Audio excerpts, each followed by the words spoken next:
He swerved over probably a good 3 feet towards me and hit me head on right at the corner of his car. First tonight, one person is dead, at least 4 others are injured, and a man is now in custody accused of intentionally using his vehicle as a weapon.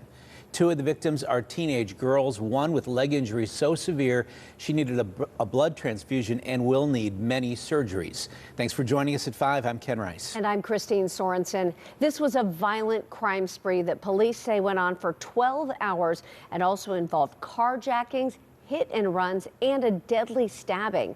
Erica Stanish joins us live with new information on the investigation, including hearing from one of the victims. Erica. Several charges have been filed against George Mitchell, who police say is involved in a deadly stabbing and at least 2 hit-and-run crashes. I talked with one of the victims who says he is lucky to be alive tonight. Now, we want to warn you, some of the video you're about to see is graphic. It was a crime spree that lasted more than 12 hours, allegedly starting in Wilmerding, where police say George Mitchell hit a dog with his vehicle. From there, the 43-year-old made his way to Penn Hills, where his next victims never saw him coming. Next thing you know, I'm on the ground rolling around, and I roll over, and I see a black Cadillac flying up the road. David Mallon lives on Sampson Street and was out doing yard work talking with his next-door neighbor when surveillance video shows Mitchell's black Cadillac coming down the road, slamming into both Mallon and a 17-year-old. I fell on the hood and fell over. He says the impact fractured his collarbone and his pelvis. His neighbor left with scratches and bruises. Mallon says based on their video surveillance, the act was intentional. I'm just terrified and worried about everybody involved. The children. Why? Sorry. Less than a half a mile away and just 1 minute later on Doyle Street, police say Mitchell intentionally hit 2 teenagers walking on the sidewalk, severely injuring them before ditching his car on Penny Drive and allegedly attempting to carjack another unsuccessfully.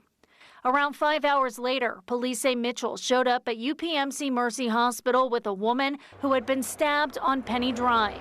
Police identified her as 45-year-old Jinx Hairston. She died at the hospital.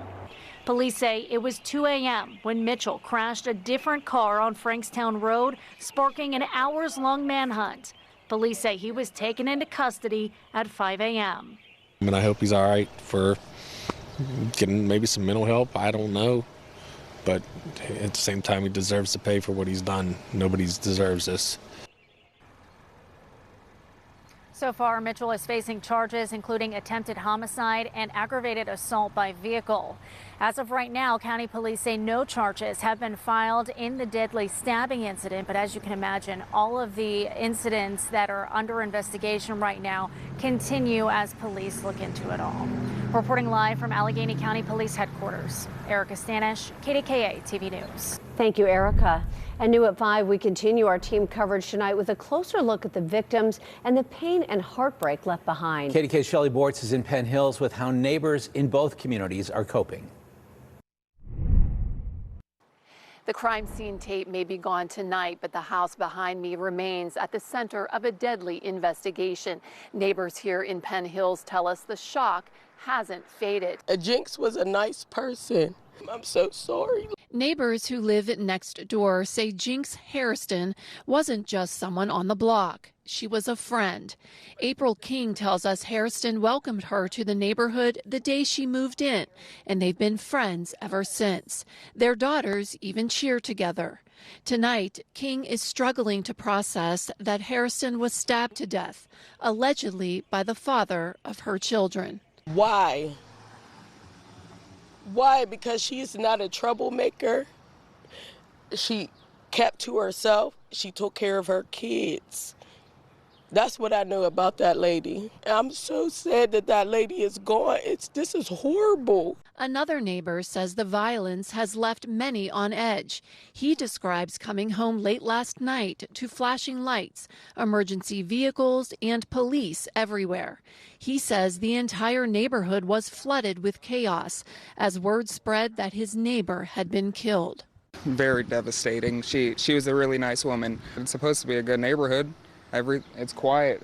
Down the whole entire street, you see nothing but peaceful, and then it's across the street and it's your neighbor. It's really upsetting. Just miles away, people in the neighborhood where police say George Mitchell hit 2 teenage girls with his car are also dealing with trauma.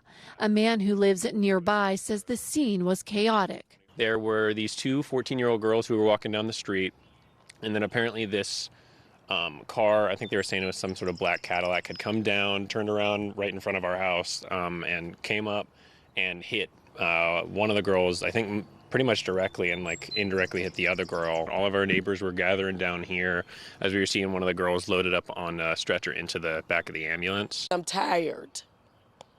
I'm tired of it. It's senseless. It's for nothing.